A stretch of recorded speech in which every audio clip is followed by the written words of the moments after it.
The Chinese state-run Xinhua news agency released details about an organ trafficking sting that happened in late July. 137 were arrested. 18 of them are doctors. Their victims were the downtrodden and impoverished, desperate people desperate for money. During the raid, 127 of these organ suppliers were stopped from selling organs. Voluntary organ donations have always been difficult to come by in China. Culturally, it's taboo.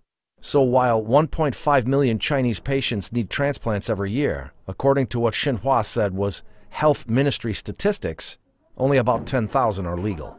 It has long been known the main source of organs in China comes from executed prisoners. However, international investigations have found evidence that it's mostly prisoners of conscience who are being killed for their organs.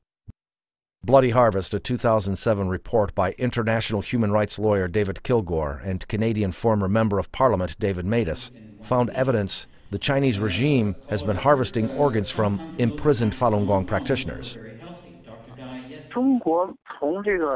Since China began to persecute Falun Gong in 1999, organ transplantation in China has increased tenfold and risen in the number of tens of thousands.